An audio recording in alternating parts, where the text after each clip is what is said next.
Oguzhan Jakub është një mesfushor nga Turqia që me Beşiktashin numëroi 310 ndeshje. Për më tepër në karrierën e tij mbajti shiritën e kapitenit si me klubin ashtu edhe me përfaqësuesen. 33 vjeçari që tashmë luan në Holand ka treguar vlerësim për repartin e mesfushës ku bën pjesë dhe Christian Aslani. Aslani luajti titullar sapo u kthye nga pezullimi, mesfushori kombëtares dha kontributin e tij ndërsa sfida me Başakşehir'in u fitua 2-3. Më pëlqen me të vërtet treshja mesfushës, Aslani, Kokçu, Olajtan. Kjo treshe duket si një mesfushë solide dhe jam shumë optimist. Nëse mund të jemi të qëndrueshëm me këtë organizim deri në fund të sezonit, Beşiktashi mund të jetë i suksesshëm, u shpreh Jakub. Beşiktashi mbajti një konferencë me presidentin Serdal Adali dhe afrimet e merkatos së dimrit. Një prej tyre është Christian Aslani që u huazua nga Interi pas eksperiencës me Torinon. Presidenti Beşiktashit foli me superlativa për mesfushorin e kombëtares shqiptare. Në rast se klubi turk vendos të blejë kartonin, atëherë Interi do të përfitonte një shumë që shkon deri në 13 milion euro. Ne nënshkruam me Christian Aslanin në formë huazimi 6 mujor, por besoj se ai do të luajë mirë këtu dhe do të qëndrojë me ne. Që nga dita që erdhi, ai ka treguar përshtatje të shkëlqyer me frymën dhe emocionet e Beşiktashit. Ne e quajmë Aslani, por sipas mendimit tim, ai është një shqiponjë vërtet, u shpreh presidenti Beşiktashit. Aslani ndërkohë tregoi se para këtij transferimi kishte folur me Rashicën dhe Muçin, të dy kishin ndikuar për mirë në afrimin e tij te Beşiktashi. Nuk fola me Hakan Çalhanoğlu para transferimit, fola me Ernest Muçin dhe Milot Rashicën dhe ata thanë gjëra shumë të mira për Beşiktashin, u shpreh Aslani që kërkoi ndjes për kartonin e kuq në debutim. Christian Aslani ka bërë një debutim të pazakontë me fanellën e skuadrës së Beşiktashit. Mesfushori shqiptar hyri në fushë dha asist dhe pastaj u ndëshkua me të kuq gjithçka brenda 5 minutash në ndeshjen kundër Konyasporit. Megjithatë, rregulloret e futbollit turk i mundësojnë Aslanit që të luajë që në takimin e radhës në kampionat të klubit të tij. Sipas rregulloreve të aktiviteteve në Turqi, Aslani është ndëshkuar me karton të kuq direkt dhe do të shlyejë dënimin e tij në ndeshjen e radhës.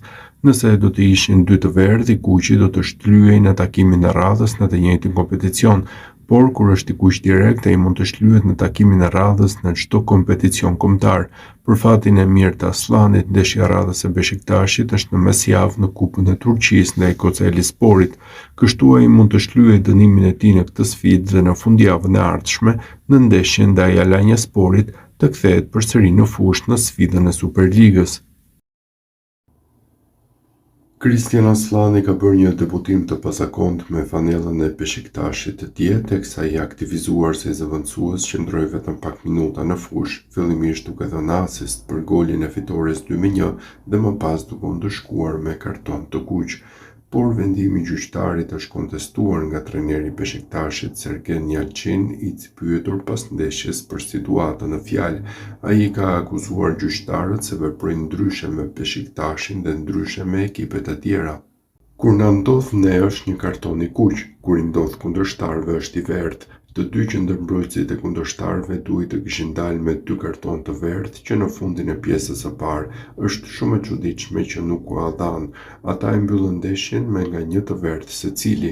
Ne po luajmë vazhdimisht me 10 lojtarë, ndërsa kundërshtarët marrin paralajmërime apo të verdhë. Gjyqtarët duhet të jenë më të kujdesshëm.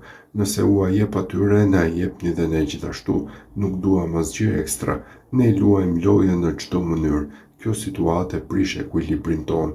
Ne po luajmë derbin me 10 lojtarë, po shfaqen karton të kuq të panevojshëm.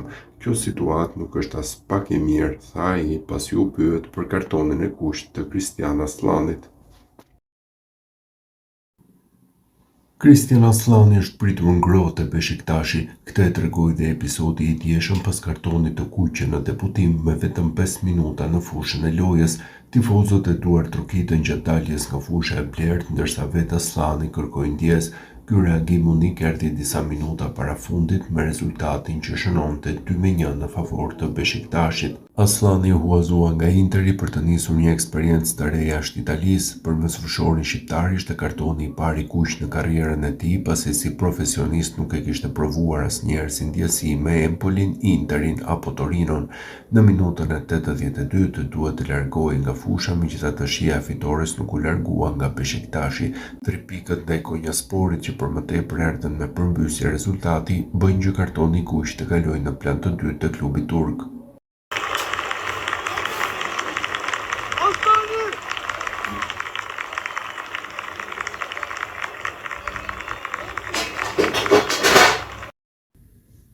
Debutimi i mosfushorit të kombëtares Christian Aslani nuk ka shkuar as pak mirë te Beşiktashi në Superligën turke, edhe pse ka pak orë që është bashkuar me Bardezin të Stambollit. Trajneri Yalçini besoi disa minuta në ndeshjen kundër Konyasporit të përfunduar 2-1 për Beşiktashin për javën e 20.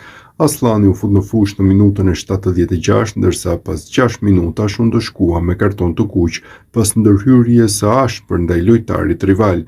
Paraqitje për t'u harruar aq sa mediumi i flesh skorit nuk i vendosi fare not mes fushorit shqiptar.